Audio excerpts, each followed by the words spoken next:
Hello and welcome everyone to another episode of Beyond the Credits and Chords. I am your host, Practical, and I am joined by the fellas. Danny boy. Rex. Yo, yo, yo, it's Brandon. And today we are going to talk about metalcore band Beartooth. Best way I could describe these guys is you're listening along, you're liking everything you're hearing. It's good, it flows nicely. The album, has plenty of good things going on. Songwriting is strong, riffs are awesome, but then you're like, what more can you give me? And in my opinion, they just don't really deliver. I don't know how you guys feel about them, but let's get into Beartooth. Let's talk about it. No delivery, huh? Beartooth. Mm-hmm. Nothing. Amazon lost your package, huh? Again, like none of it's bad, but it's like, oh yeah, I like that. It's just very mediocre. Like very, like Rex, you said before the episode started, very middle of the road. I mean, I don't hate anything I'm hearing, but I'm not yearning to go back and hear it again. Mid Yeah, is what the kids are saying these days. very mid. It's very mid. Yeah, it was very mid. I was talking to what? I was talking to Brandon earlier, and I kept telling him, I was like, yeah, a lot of these songs are like reminding me of like 4 Years Strong, but you can't call them 4 Years Strong. So I'm starting to call them 5 Month Week. That's gonna be the new name for this band. Yeah, it's mid-ish, but like there's some sweet breakdowns and things like that. Um, it doesn't blow my panties off. I don't remember the first time I heard them a long time ago. I don't remember there being that much singing, and and then I kind of forgot that like that's kind of why I started to want to listen to them because I got the mixture of the both of the two, and so it was good. It was enjoyable, but it got to be a little generic and bland in some songs and some albums, especially the later ones. Because I like the first three really a lot, especially the third one. But yeah, it got stale really quick for me, unfortunately. But it wasn't horrible. No, I would say a middle of the road. Yes, Rex, you're absolutely right. Shocker here. I really did not think anybody would call their third album like the better of them. That's a little That's crazy. just Hey, me. hey, That's no, just that's me. cool. That's cool, but definitely the one I thought would get pooped on the most. But anyways, no, I like these guys. Kind of jumps around for me. I like their beginning and I like their end a lot more than the in betweens. But these guys are cool. They're kind of, I think they came a little too late. They're a little past their time. If they would have came like maybe 5 years earlier, they could have been something a lot better, a lot bigger. Yeah. But that doesn't take away from what I think about these guys. I think that Caleb, the singer, is really good at writing. He's also that whole first album he wrote and did all the instruments himself, which is sweet. I like when artists do that, like Brandon Urie from Panic at the Disco, Or Dave Grohl, Brandon's favorite. Or Trent Dave Reznor. Grohl, or Trent I love Reznor. Mr. Trent. I think it's just awesome when people do that. But yeah, these guys definitely probably don't break my top 10, but I do like them a lot. I thought they should be mentioned. Yeah, I think I'm gonna be a little more colder on them. I remember when the EP came out, and I thought "Go Be the Voice" was a really good song, but I also knew myself, and I was like, I don't know how long this band is going to last for me because um it's a lot of like rah rah um like help yourself, like inspirational type lyrics, and like a lot of like god talk, and just gets tiresome for me. I don't want to be too mean to Christians, but like I wasn't Thank that you, Brandon. I wasn't chilling with it, especially in like the EP and the first album. Like at least the parts I like about the later albums, because there's less of that, so that's cool. But there's still a lot of inspirational. I like my music to be a little bit darker, or I like more concept albums. You know, just every song is just like another chapter in like a self help book, and it's tiresome by the end. And no guitar solos. I was like, where the fuck is my guitar solo? I love that. That's one of your complaints, though. Dude, I love me a guitar solo, man. If it's rock and roll, guitar solo. Okay. That's all I got. I mean, Can't argue. Can't argue that. and Aaron said he's like, some bands just choose not to go the solo route, and I told him, I was like, then those are bands that I choose to not listen to because I love me a solo. Like, I'm sorry, I like That's one of just the a preference, main man. reasons I love Mastodon so much and why I chose them is their solos are fucking sick, and I think you get a lot of the band's feeling, or at least the guitar player's feeling and emotion in those solos, and that resonates with me more than a lyrics telling me, "Hey, get out there and like love God and like be nice to each other." I know you used to be addicted to heroin, but that's all in the past. You know, Oh like man. those were the lyrics to every song. I think we might have listened to two different bands because never once did I hear him say praise God or love God or something. The In fact, EP and the there's first many. album are pretty religious. I mean, that's what I The thought. first album is mainly about like getting I think away you're looking from, for religion. yeah, Blair. I think that's what you're looking for in I that think you're because you looking for the heard good he was a Lord to help Christian you. guy. And so you're like, well, if he's Christian, then it must be a Christian band. That's like, Maybe. we must have listened to two different loves it, albums because dude. that He first loves it. album is not very Christian-y to me. Well, a lot of shit in AA also goes hand in hand with like a higher power bullcrap. I don't disagree with that. They do tie AA a lot with God and stuff like that. But again, So maybe I am I connected. mean, That's where it isn't, but like that's how I felt about it. I mean, even the song I do like, "Go Be the Voice," I feel like he's talking about God. I don't know. I'm not disagreeing with you on the inspirational stuff. I think you're absolutely right on that. But I just think you're just kind of making connections where there are none because you know he's Christian and you don't like it. So if he says something that could be interpreted as that, you're like, it's godly. It's not that I don't like it. It's just it's not for me. It's just not your thing. But still, I still think you're looking for connections because there are songs where he talks about just sell your soul. Hell yeah! What did he sell Like, his I soul don't know for? if I don't know Fucking that shooter of Maybe heroin because that's in between the toes or what? Um, I don't for know. for me, I had heard them pretty early on, just like Brandon had mentioned, and I, like Brandon had also mentioned, I wasn't that big into Attack Attack either. So for these guys to be kind of an off branch of them is cool. Don't get me wrong. I read some pretty cool shit about his intentions with the band, and I dig his vibe. Caleb said in some interviews that he just wanted to be in a fun rock band, and I get that vibe from listening to these 5 albums for sure. Like they do just kind of remind me of like a emo-ish, metalcore-ish Motley Crue in a sense.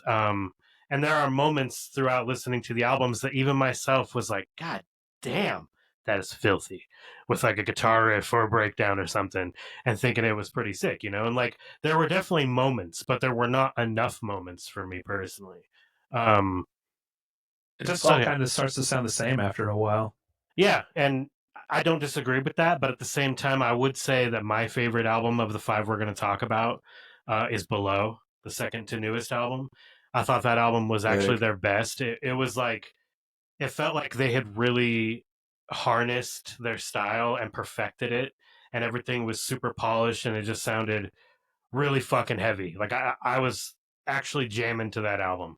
Um, and I wasn't jamming to really any of the other albums, so I knew that one was kind of a standout for me personally, and probably definitely my favorite of the 5, like I said. So, little bit about the band though. Yeah, Caleb Shomo was the keyboardist for the band Attack Attack, um, and he had started writing Beartooth songs a little bit before that band kind of dispersed and broke up, and that's where he had originally said he wanted to do like a fun rock band because Attack Attack was a different thing and he wanted a different vibe. So I think that's pretty cool.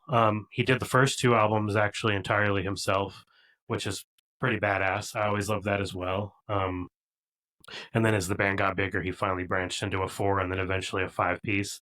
And the current lineup of the band is Caleb Shomo, Ashi Bikar. I'm going to butcher these names. He's the bass player. Connor Denis is the drummer. Zach Houston's lead guitar, and Will Dealey is the rhythm guitarist. So that's Beartooth. Today we're going to talk about the album's Disgusting, Aggressive, Disease, Below, Be quiet, Danny. and The Surface. My favorite part about this whole thing is those album names, dude. Like, what the hell? I'm sorry. Fucking rich. Well, yeah, let's I mean, we already kind of talked about the lyrics, so I mean, this will probably be a smaller little segment here, obviously, but for me, the lyrics were super generic, like the whole entire time. That was one complaint I had from the first album to the newest album. It's just like he never really evolves lyrically. And again, there were some moments where he would say some cool shit right before a breakdown, and I'd be like, fuck yeah, that was sick. Um, but again, it wasn't enough. It wasn't often enough. And most of the time, I would just sit there thinking, like, what are we talking about here, dude? Like, you've What's said going on? this, What's the point of this? yeah, like you've said this in every goddamn song in every album, but you're just rewording it. It's like the Linkin Park thing. It's like you're just writing the same song 1,000 times with different paint, expecting us not to notice. And that's what Everybody I can would be a take little lyrically from that. sneaky. Yeah. Again, like none Be of a little it's bad, sneaky. but it's all just perfectly middle of the road. It's like I've heard this before 20 years ago. I've heard this, and I know it's hard to be unique, but I'm just saying, like, you could try, you could rework your words and at least try to sound good. I don't know. One picture that I have of him, of the band, for my Spotify playlist, he is wearing a yellow jacket where everyone else is wearing a white and black shirt. So that's pretty unique. Oh, you got That's me. cool, man. You I got me mean, there. to be fair though, Attack Attack to me was never that special either.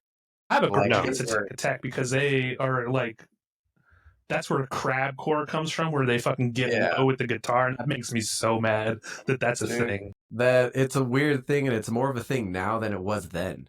Right? Like, it's crazy because I remember them back then, and then when they moved on to that other album I didn't care for before they split up, and I'd like Getting read on low with some motherfuckers, dude. some other things, but I don't think Attack Attack was ever. It was another fun band. Like, we loved that band when I was in high school because it was just fun. Nothing about it stood out more than anybody else. That first Attack Attack and that first Asking Alexandria, I'll give both of those bands that, because at least they both came out around the same time and they both were kind of doing similar things, but unique to them unto themselves. And I remember Aaron and I, we were getting down pretty heavily to those first two albums, but you look back on them, I'm like, man, that shit was. I think Stand Up to Scream is still a great album. Everything after is still it's crazy how bad they they had one good one in there. Heavily produced album in there. Oh yeah, that thing. Mm-hmm.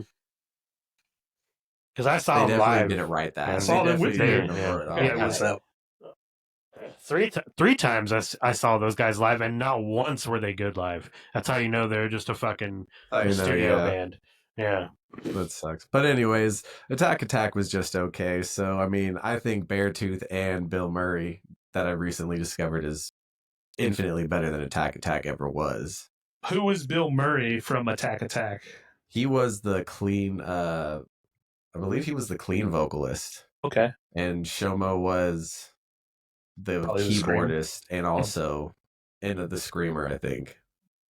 They both of them were both vocalists in it. I don't remember what else Bill Murray guy did, but Shomo was like the keyboardist. Yeah. He's another guy that writes all his own music. A lot of those albums are just him. Mm-hmm.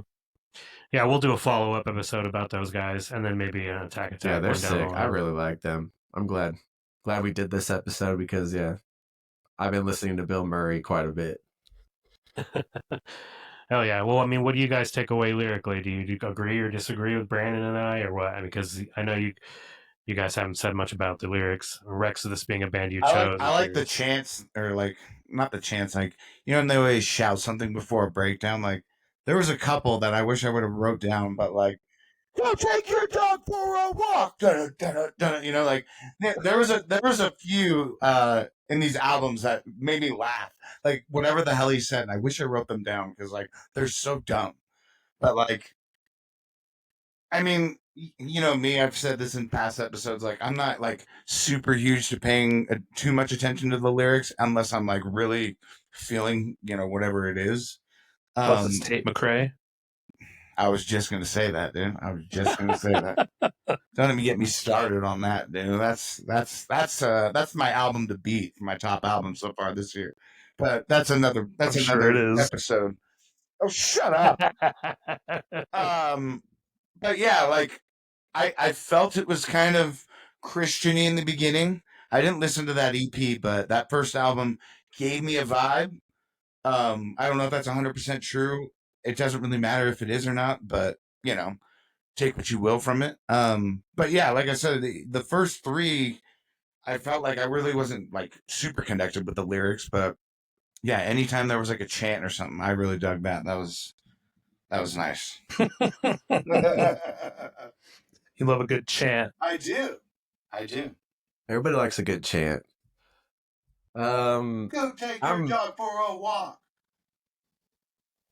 That's an interesting one. That was the I one don't know I if did anybody earlier. would That's the one I chant did that earlier. one. Were you not paying Maybe they attention? would. I kind of agree with you guys. Most of it is middle of the road, but then at least once an album, I think he writes something that's fucking sweet. Yeah. But again, it's like once an album, maybe twice if they're lucky. But like they got Beaten Up Lips, Loser, Clever, The Answer. I don't know. There's a few in every album, mainly just one. But yeah, the rest of it is pretty just kind of repeated. But I like it. They present it differently every time, which is fine. I mean, maybe that's kind of what happens when one person does a lot of most of the writing and everything. It can get kind of stale. Yeah. And I think that's probably one of the issues they have. Yeah, that's the thing about Beaten in Lips is it's a really poppy song for the subject matter. So,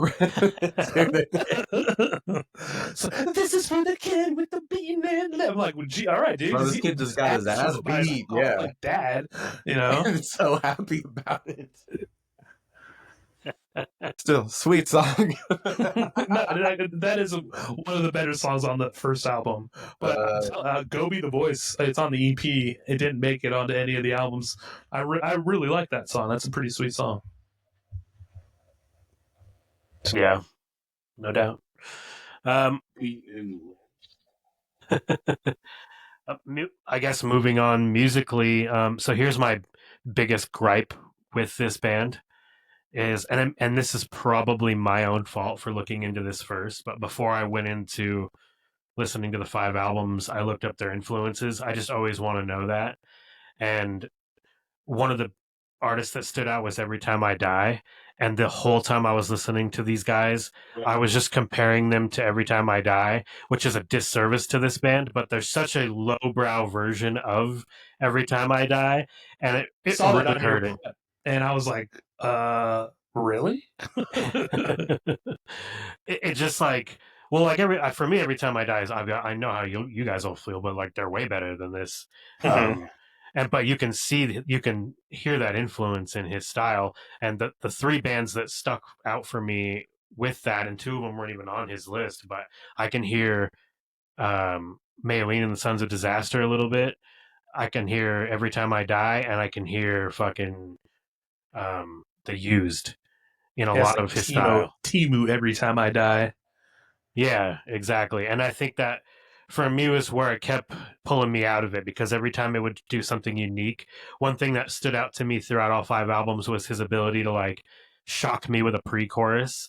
Like I would expect something, and then it would just divert me immediately with something completely different. And it happened with like a hard rock guitar part, or even in like an acoustic part. It would just like throw a curveball at me. It was fucking weird.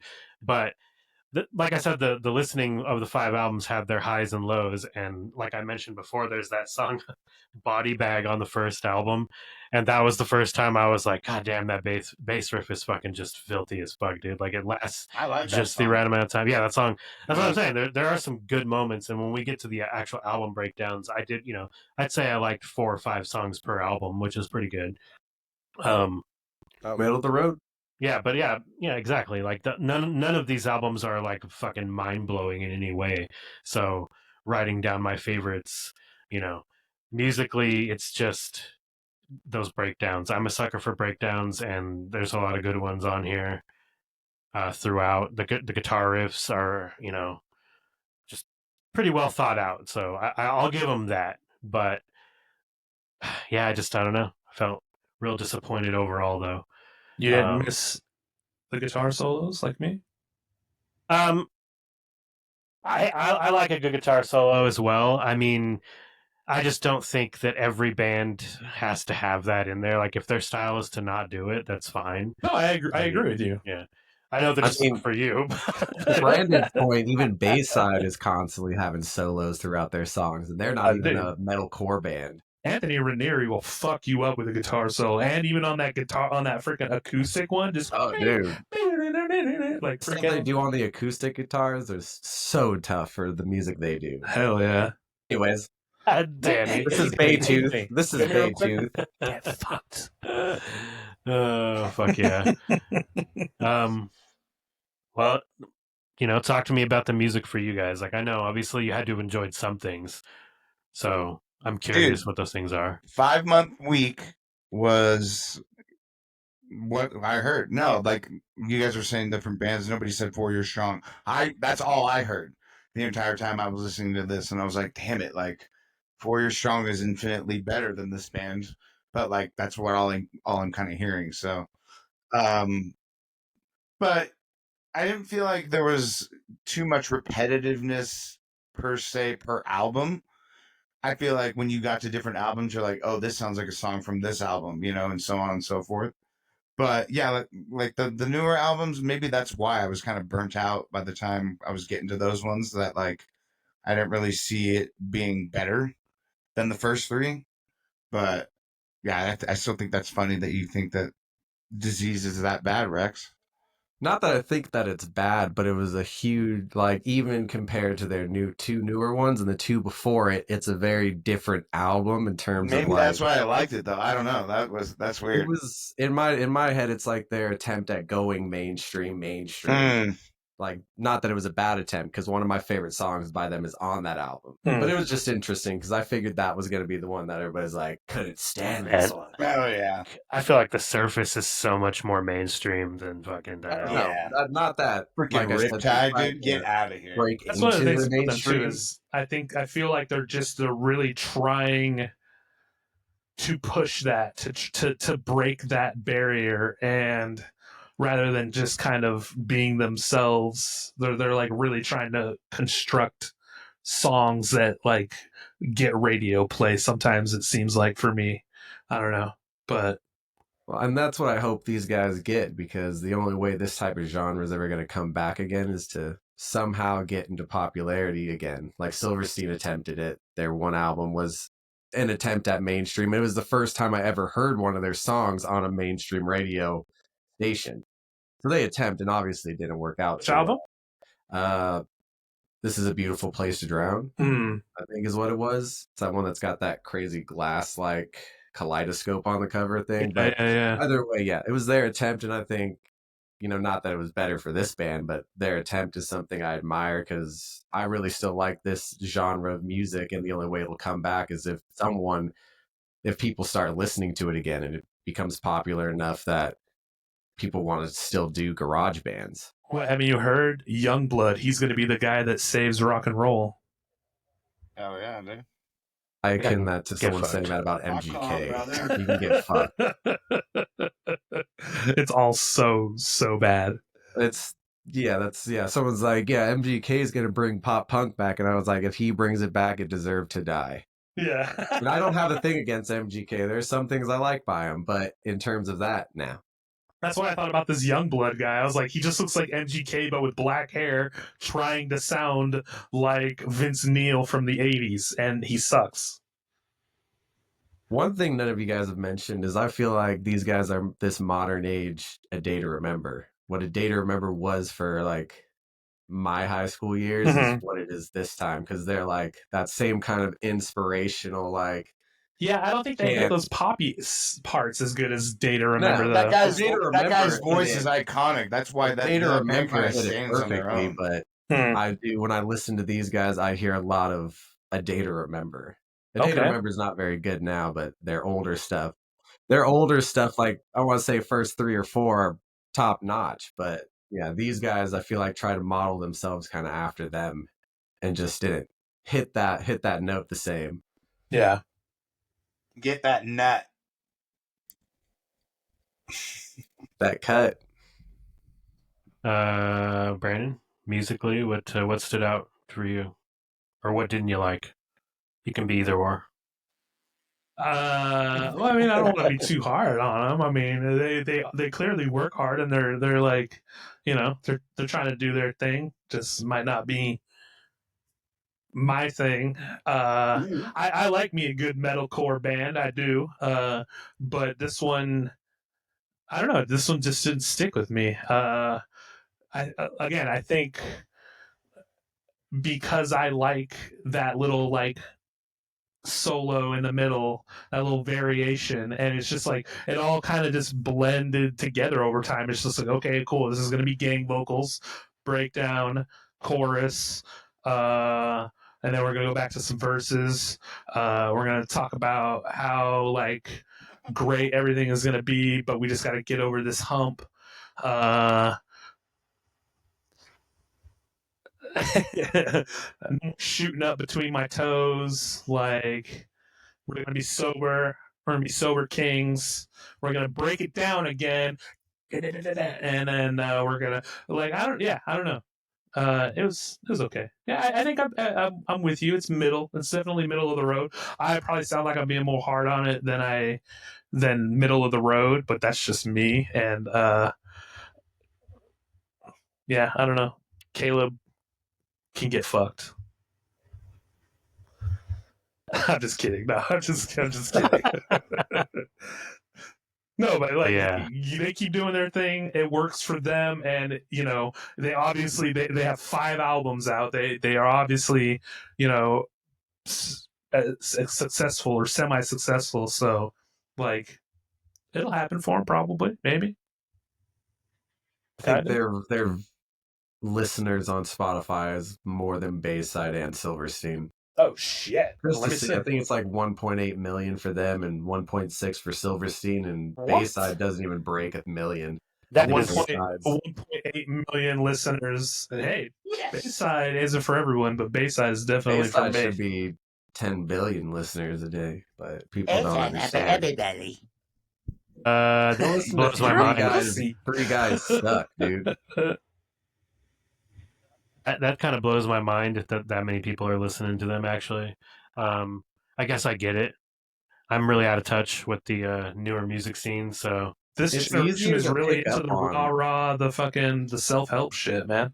It's easier to pick up on too because it's also not all screaming and stuff. So someone trying to You get got into this party isn't going to therapy. just get like, my darkest hour. They're probably going to be like, I'm not really into this, but they're a good like intro band into this type of stuff. 400,000 monthly listeners for Bayside. My heart. what? That's wild. For as long as they've been around, that is Hey, crazy. can you check a band for me really quick? I can. System of a Down. Oh, get fucked. You know it's going to be in the millions. Yeah, Yeah, like what the hell are you even man, going on Just about? curious. Are you That's just all. it curious is about that double horrible, dude. album? I'm so glad I didn't have to take part in that episode, so I didn't have to listen to that shit. 22 million. God damn it. Actually, closer to 23, 22.8. Yeah. 23 million. And I And bet all of them are Oh, not so listening to much better. Hypnotize or Mesmerize. Just remember, ladies and gentlemen, System of a Down is better than Bayside. That is not true. I mean, if you base I who's mean, better if that's based on true, then their I guess One monthly Direction's the listeners, biggest, is yeah. better than everybody. Taylor Swift is the best artist in the world, so you better get on that. Makes no Maybe sense. she is. Maybe Danny is a Swiftie. You don't know. He He could is. be. He could be a Swiftie. He looks like it. Absolutely not, dude. I am all for the other girls, though. I'm a tater, if anything, dude. I'm a tater. I'm all about the sad lesbians. All right, Phoebes. Well, Favorite show's the L Word. let's start getting into the actual albums. Then we'll start off with 2014's "Disgusting." Um, Great. I didn't really mind the album, but again, just really mediocre, middle of the road personally. Um, and I'd listened to this one when it first came out too, so it was just kind of like a re-listen for me on this one.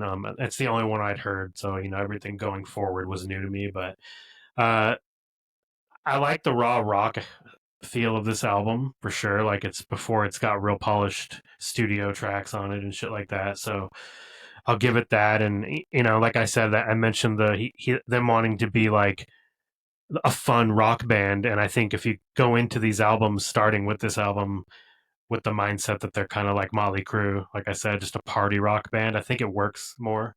It's better that way. They're like the Michael Bay of rock. The Michael Bay. Hell yeah. Everybody wants to say he sucks, but he still makes billions of dollars on his movies. Well, yeah, he's got his place, and that's what I mean by that. Like this band has their place. So let's start talking disgusting 2014. Danny, why don't you? This album was disgusting. Gross. Yeah, I think this was the first time I heard them, and God, that was a long time ago. I'm obviously 2014, but yeah, there wasn't too many standout tracks to me. I still like this album, but the line "Body Bag" for sure. I know you were talking about that one earlier with the bass. Uh, "Keep Your American Dream." I feel like that could be the new Cody Rhodes song. That'd be pretty tight. And then the lines, which is like the opening track. Um, yeah, this wasn't the one that like wowed me or like I enjoyed listening to the most, which I'll get to that one, which is so weird that I think it's that album. But yeah, it was good. I felt like this was the beginning though of me just I kept hearing 4 Years Strong, and I'm just like fuck, like, and again, not getting any like guitar solos or anything like that. It felt like they all kind of meshed together. There were differences and different breakdowns and stuff like that, but yeah, it didn't wow me, but I still liked it. Well, Rex. Rex. Disgusting, I think, is a pretty sweet album. It's one of my favorites by them because I actually like his screaming. I think he's got a really good scream, and it's one of the ones that falls into what I like. So the fact that this album is really scream heavy is why I like it so much. Especially, I have a problem. Ignorance is bliss. Keep your American dream. Beaten in lips. All that. I think they're all great songs, and I think this was a interesting album for a guy coming off Attack Attack to make. Like I don't know. I would have expected something a little more techno-y, kind of more in line with them because he was the keyboardist, so he probably did a lot of the techno-y work for him with that they had. So it's kind of interesting that this was the direction he went, and also like you could tell early on that he was going for, like you said, a fun, but I guess middle of the road band. Like he's not trying to change anyone's lives, but he is just trying to have fun with it. Writing things that's easy for the crowd to sing along with, like stuff like that you go to have a good time. You're not going to change your life. Yeah, exactly. Party rock. Yeah, party rocks for this. Yeah, party rock for this genre for Party sure. rockers on the run. I don't even know how that song goes. Brandon Not just like that. don't like.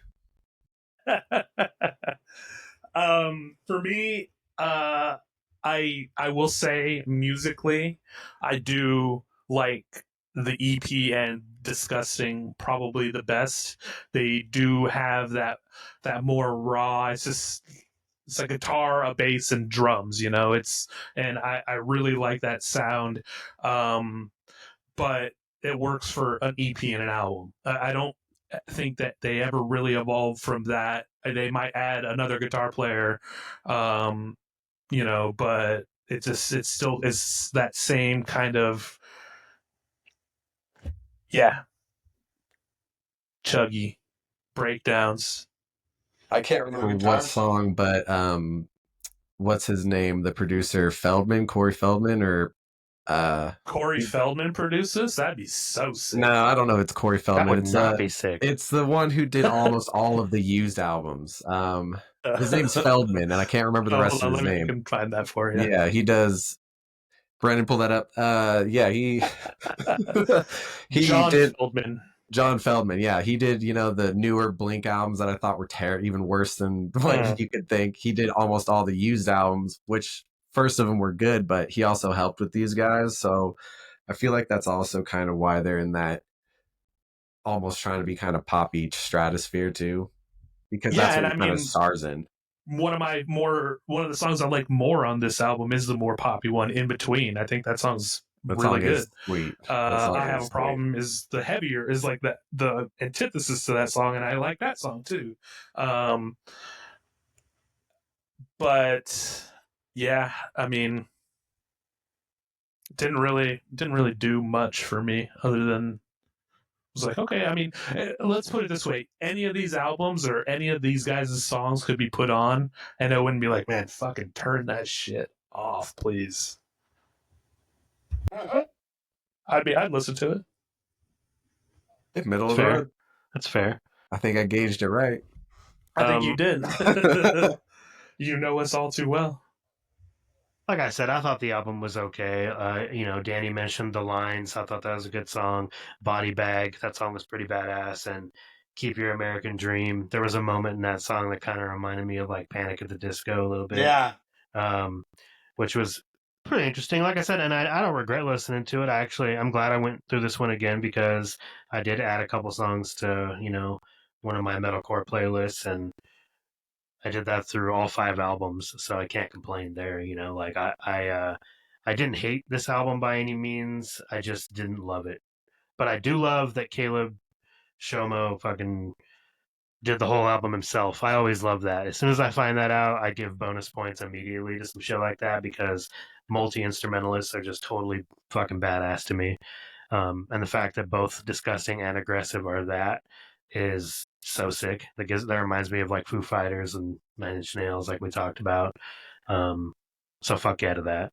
But yeah, that's pretty much all I have to say about disgusting for sure. So moving on to 2016's aggressive. This one, it was okay. Interesting direction. Yeah, I'm not too fond of it, but I'll save my words till the end of you fellas. So, Danny, what about you? Oddly enough, I liked this one better than the first album. So I don't know. Maybe we have different ears, guys. I'm starting to. I mean, we obviously I do, was but starting to enjoy this band more with this one. Hated, Always Dead, Rock is Dead, or whatever. Those songs stood out to me. Those were super heavy. I liked that it felt not as chuggy on this album, maybe in certain songs, but it seemed a little bit more put together, and maybe that's why I like this one a little bit more. But yeah, I kind of like this the sound of his voice in this one too, because I wasn't sure how, like I said earlier, I wasn't sure how much singing really was involved with this band. I totally kind of forgot about it, but yeah, he's definitely his voice matured in this album. I felt like so. Yeah. Hell yeah, I don't disagree. Yeah. This album is interesting. It's probably my least favorite of them all because he went from disgusting to this it's like 3 Days Grace came in and produced this album, in my opinion. And like he doesn't scream anymore, really. He doesn't yell.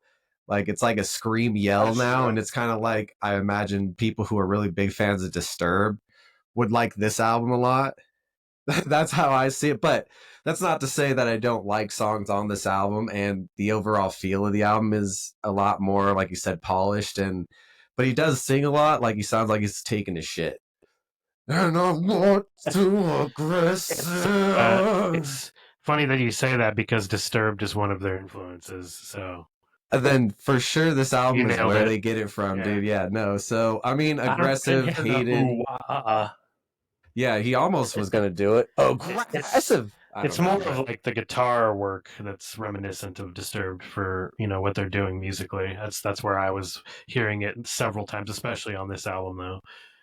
Yeah, Disturbed's not a band that I would be like, yo, their guitar, sick. You always want to get down with the sickness. I'm not the biggest fan of them, but they do have some fucking pretty sick riffs, honestly. They're all right. I mean, this probably I feel the same way that about them I feel about this album. This album just didn't hit, but like I do really like that song "Loser." It's just a really good song. "Sick of Me," "Censored," "Rock is Dead." But like I said, it's like Disturbed and 3 Days Grace came in and they're like, "Yo, we're gonna help you make this album," and that's how this album was made. Well, they're a Christian band, so maybe that's. Maybe that's why. Maybe Switchfoot helped too. I probably did. Brandon? Yeah, I mean, it's honestly just going to be more of the same from me, really. I feel like I said, I feel all these albums just kind of blended together with me. After that first one, I'm like looking through the track list of Aggressive right now. I'm like, I don't remember any of these songs. So that's Yeah. Aggressive. Yeah, that's a good, That was fantastic aggressive, write-up. dude. That was pretty wild. Sorry. Hey, I gave it the old college. I listened to every one of these albums. I listened to believe them you. I believe you. very loud in my car. People probably thought I was like going to therapy or something. It's like your therapy tapes you're putting in. Oh man, it's funny because like I completely get where you're coming from with what you're saying, but like it's definitely not as bad as you're making it out to be. You son of a bitch. I mean, this is why you got me here, right? Oh man, hell yeah. um, I'm with Brandon on this one. To be honest with you, it's a pretty fucking forgettable album. Like, I had to listen to it twice to even pull 3 songs I liked from it, which was "Loser." You mentioned that song is good. Um, "Always Dead" and "Find a Way." Those are the only 3 tracks that I came away with on this one. Yeah, and how dare him, by the way, having a song called "Rock Is Dead" where he can't even like make a dank album. He almost ain't wrong though. I mean, Like rap is the predominant Be thing. calling up Bruce Springsteen the boss. In the States, definitely rap has dominated music for sure. For sure in the States, yeah. yeah.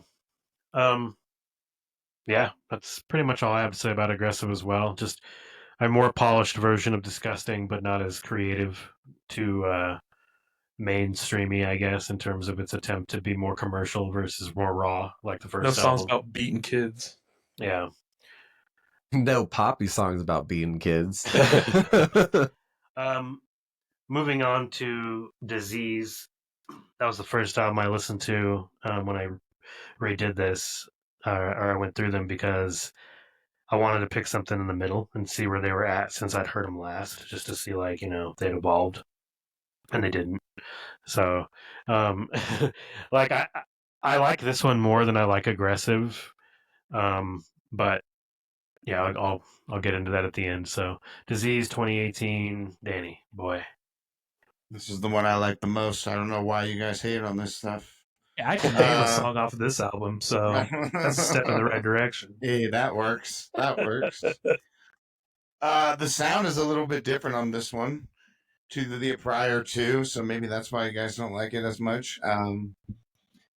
The self-titled song "Disease" was a really good one on there. "Infection," "Bad Listener," those ones were the ones that kind of stood out to me. But I like the overall vibe of this album. It was different for sure, but I don't understand all the hate. I don't get it. I didn't What are hate you it. guys? It's What are you just- guys hearing that I'm not hearing? That's what I want to know. Apparently. It's just Shut up. yeah, I don't know. Like I said, I just didn't think anything stood out. Nothing like jumped out at me. I liked Disease. Disease was pretty good. That song. Glad you agree. Although this album doesn't rank very high, I think writing wise, this is one of their best written albums. It is to me very different from their first two, especially Aggressive being a 3 Days Grace Disturbed album. This one, I feel like he took what was good from Disgusting and then tried to more mainstream it. But also, I think writing styles like You Never Know, I really like what he writes about in there, about how his own life is suffocating him and it's hard to pull your own hands away from your own throat, like you're your own worst enemy. And I think Self-help. writing wise, it Man, you can it make it was through it really though. good. Yeah, he made it through. I mean, he's richer than all of us, so he's doing something right. He did right with those hands. Hey, But and then my favorite song by them is on this album. It's Clever. I think that album is cleverly written. That's so But clever. outside of that, this album, yeah, is just their kind of attempt into mainstream. And although I do like quite a few songs on it, it's still not the one I would ever recommend to people. Be like, yeah, check out Disease. Mm. It's one that I would let them just kind of listen to, which I'm again shocked that there's actually one of you, Danny, who liked it. I'm actually Nothing glad against that you, Danny. you pointed Clever out. I am. That song actually made me mad. Nice, hell Oh. yeah. Let's hear it. It's just like, how fucking arrogant to write a song called Clever about how clever you are. Get fucked. I don't know if you listened to that song, but I guess not, but that's okay. Go on. Maybe I got That's the all wrong. right. I think you did. I think you might not have been listening. You just jumped in and out, but that's fine. I might That's have zoned out a little bit, maybe. I don't know. 100%. Yeah, because that's definitely not at all what the song entails at all. Not even close. Like he's not like, I'm clever because I'm clever. You can't be this clever. But please continue. I mean, that's all I had. Disease was pretty cool.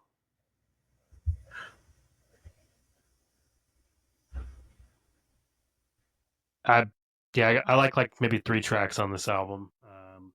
Again, I don't hate it. I don't think it's like shit or anything, but I love that opening track though, and I that's probably one of my favorite songs by them. That For death, Greatness hell or yeah. Death. That song was pretty badass. It kind of gave me like Evergreen Terrace vibes a little bit, because they kind of do the whole like positive message chant thing, while the screamer says all the darker shit, which is why I love them.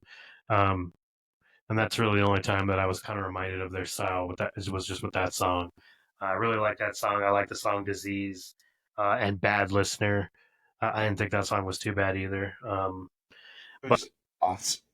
overall, yeah, I you know I kind of feel the same way about all of their albums, other than the next one. I thought "Below" for 2021 was actually pretty good. I actually really liked this album. Um, I'll get into why a little bit more, but I'm just curious what you guys think first, because I don't want to piss anybody off. So Danny boy.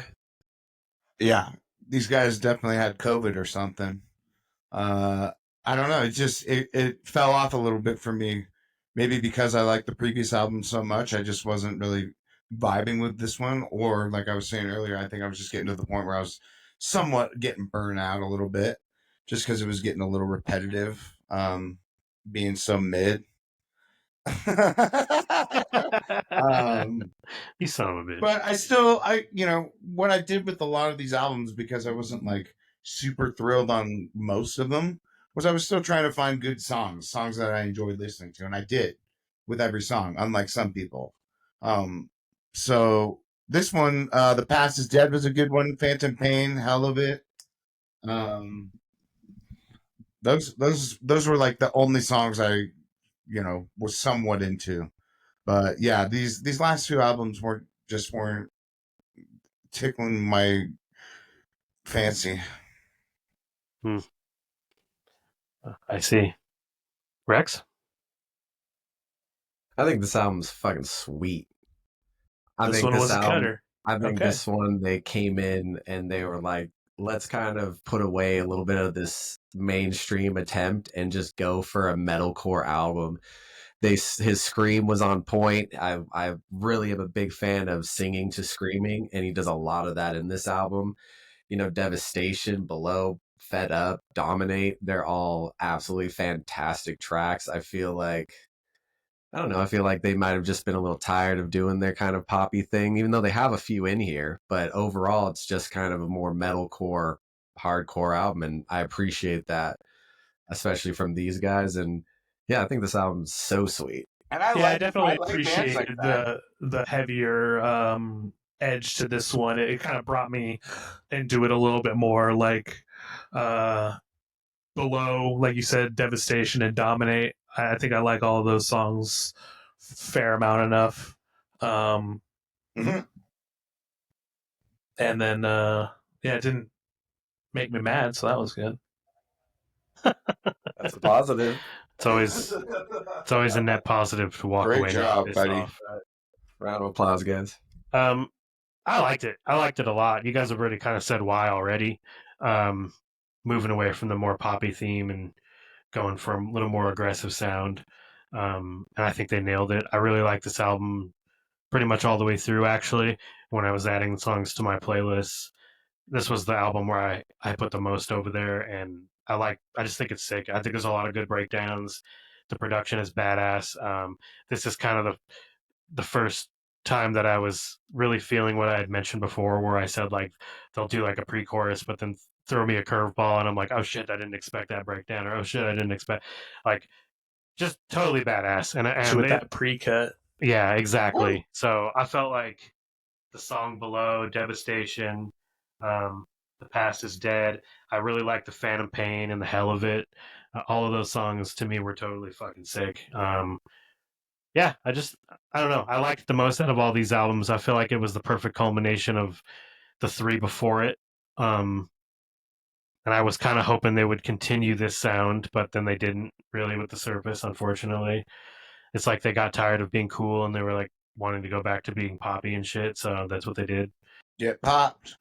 The Surface 2023, that's my precursor to that fucking album. I didn't like it as much, but I will say the song Sunshine, that song is sick. I just wanted to say that. The song Song is is hell sick. so Oh, it sick. didn't make my list. Well, let's hear it, Danny. Yeah, well, this was the most mainstream one of them all, I thought. Um, not in a bad way, but like you were saying earlier, Rex, about the previous album, like I guess I wasn't ready for them to turn into a metalcore band. Like because I kind of like that like pop pop punky, but like still screaming every now and again vibe, and like they kind of totally leaned away from it with that one, and then coming into this, yeah, I just hear like a mainstream kind of album to me at least. yeah, Wasn't my favorite, but Riptide, What's Killing You, and then the slow song I liked, I Was Alive. That was kind of cute, you know. Um, Hella cute. yeah, exactly. Cute that you like it. Yeah. But yeah, this was the mainstream dudder for me. Mainstream Dutter. Mainstream dudder. Surprisingly, maybe not surprisingly, I like every song pretty much on this album, but this album doesn't rank in the top 3 for me. I like it for different reasons. It is definitely their most mainstream poppy one, but like at the same time, they do a lot of things that I do really like bands like this to do. Which again, he relies heavily on the sing to scream. He adds a little more pop into this. His choruses and his pre-choruses are on point. The guitaring is perfect for this, and yeah, the slow song "I Was Alive" is pretty good. But Sunshine definitely tops it because it's like Aaron said, it tricks you. It's a tricky song. It just you think you're about to go into a metalcore breakdown, and then it's just him on an acoustic guitar, just throwing you a loop, man. And it was just a sweet What a ass thing to do. bitch. It's so sick that he did it, though. It's so sick. Like he's hyping you up, and then all of a sudden, it's just like it just throws you off. It was sweet. On a Saturday. It just reminds me of something like Chiodos would do, Yeah, right. That's kind of why it sticks out to me. But the Better Me, Sunshine, Riptide, I Doubt Me. I think those are all good songs. Again, I'm with you guys. I think Below, they should have done something closer to like Below, and I would have liked it way more. Maybe not you, Danny, but I do think Below was where I was hoping they were gonna take off from there. Like, oh yeah, this is a sick album. They even got a cover. I remember when the album came out about how they're gonna save that genre, and then they do. Then they do this album. And everybody's like, ah, never mind. Psych. It's kind of like pick one or the other, you know, or maybe just blend it all together. Yeah, find the happy medium, but like, Mhm. my Silverstein did something like this, and they haven't since. Is with their third album, Arrivals and Departures. They just made a fucking rock album. Now, Rivals and Departures is don't. like my favorite album of theirs. I dislike that. I don't dislike that album, but it's my least favorite of theirs because they took away a lot of the screaming, a lot of their solos. They said they went in making a rock album. But anyways, like this album was cool, but yeah, it doesn't hit my top 3. All right.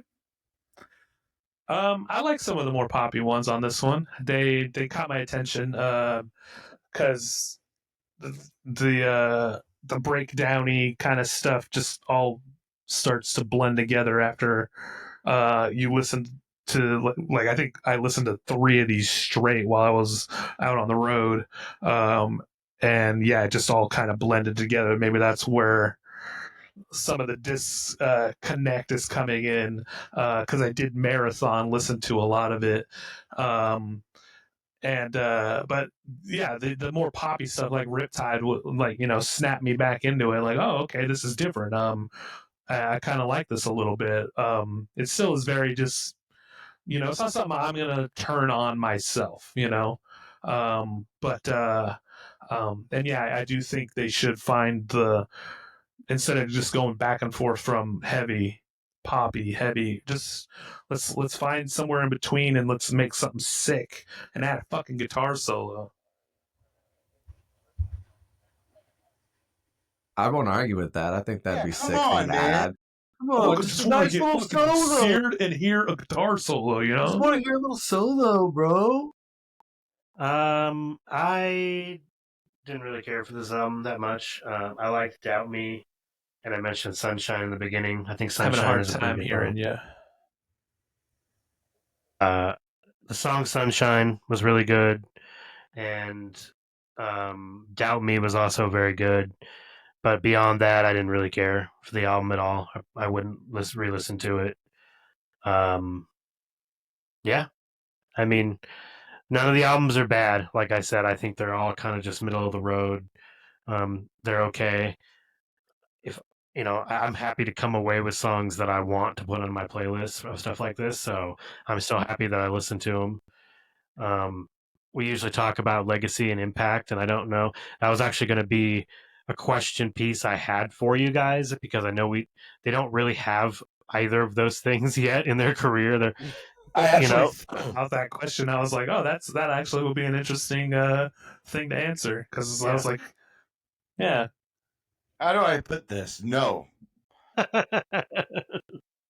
No offense, but no, you're not that, you know, you're not that Guns N' Roses or Iron Maiden. You're not that big name. That's more of like an impact. A lot of these bands, like, yeah, they'll be impactful to us, but like as a whole, like, I don't think that they have a chance. I'm so sorry, but I mean, it's within its genre though. Like like a band like Chiodos or something, which we bring up a lot on the podcast, or Bayside. Those bands are going to have their respected legacy and impact within their genre. It's not going to be like going up against Guns N' Roses per se, because that's impossible anyway.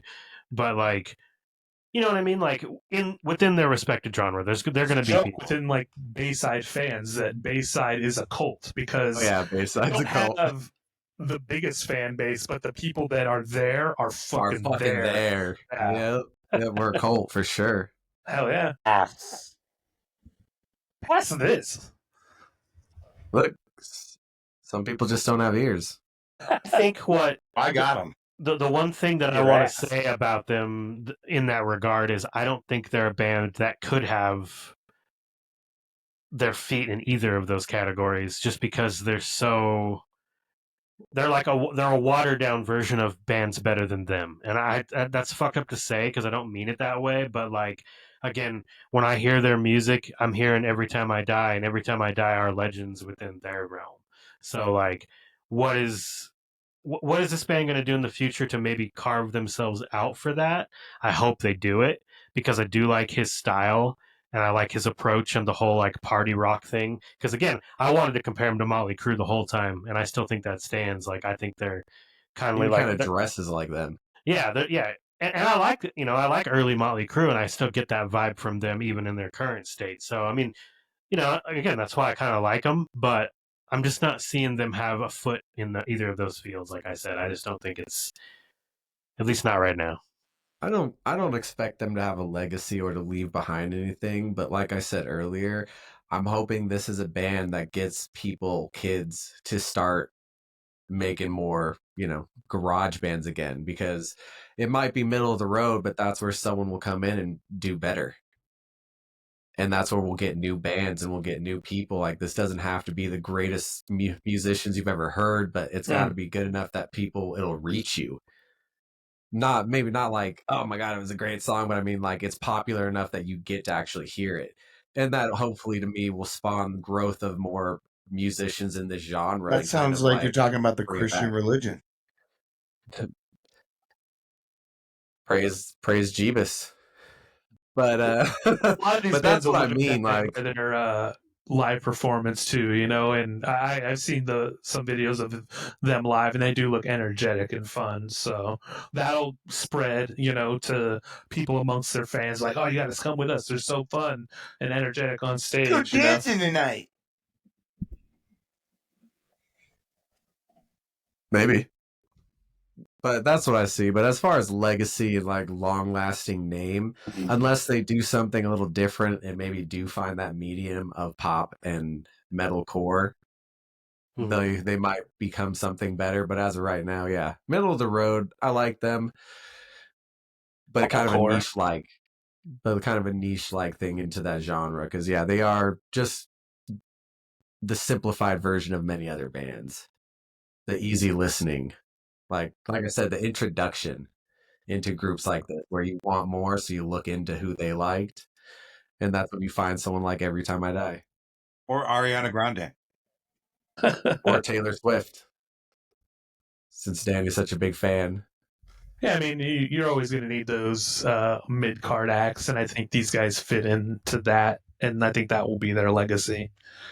Pretty much that kind of they're not going to play at Staples. Let's just say that, or whatever the fuck that place is called now. Crypto. Crypto, get fucked. Yeah, and again, like for me, none of the things I'm saying I mean in a bad way. I think there is plenty of room for middle of the road bands, because not every band can be stellar. Let's face it. Sometimes you groove with the band and you like their style and you'll throw them on. And I could see being in the mood to listen to Beartooth in that regard. So it's like, I akin them to like Blink 182. They're not the band that makes you think. They're just a good fun band. They're a good fun band, and like, I mean, Blink's obviously way bigger than Beartooth probably will ever be, but that's just due to the Brandon timing loves Blink. and all that. Oh yeah, I know he does. But just due to timing and certain other factors in that era. But that's kind of how I view them. Get blunt. one thing I find super interesting about them is that they're signed to Red Bull Records. Like, Hell I didn't yeah. even know Red Bull had, That's crazy. like, yeah, any kind of foot in the music industry. So Pastrama's is just giving them the money or what? giving them fucking wings, I guess. I want to go to their shows. They might give out free Red Bulls. I also think it is cool. We mentioned it before, but Caleb being a multi-instrumentalist is still cool. Like, I gotta respect it because I try to do that shit myself, and it's hard, dude. It's like it's doable, but to to write all of those albums and write every instrument for them and write those poppy ballads and shit, like I'll still give it It's to him. true. I can sit over here and call it mediocre all day, but it's fucking better than I'm doing. So I mean, he did it mediocre, but it's remarkable. I can't play a single instrument, and you know what? Fuck him. That's the same guy that tells everyone to have a great week at the end of the Hell yeah. podcast. Well, Tell listeners to fuck off. He's like the today. Ron Burgundy behind Yeah, camera. he's about to tell them all to fuck off tonight. Yeah. no. I hope everyone has a great day. I was waiting for him to log off. Yeah, right. He just clicks out. Next week we have another director, Darren Aronofsky. Pretty excited to talk about those movies with you guys, but especially Pretty Rex. excited. Yeah, I love that you actually picked movies that you hadn't seen by him. Which it's funny because he doesn't have very many movies. So I mean, what It was have you seen perfect by him? amount too. And It you was a put perfect Noah amount. on that list. Shit. It is Russell Crowe.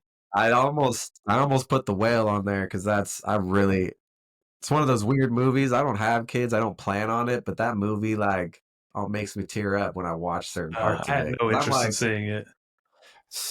Oh, let's put it on the list. Make him watch it. nah. I mean, maybe I will I just wanted when to I'm in watch. the Darren Aronofsky role. Maybe I'll continue on to watch that. I mean, maybe watch it once, but like I said, I don't. It's weird how it hit me because I don't have kids. So that movie's like, I feel like a parent is someone who's like, oh my god. Does he fall over? Do we get to see a big fat guy like kicky footsie up in the air? Because if that happens, I'll watch the movie.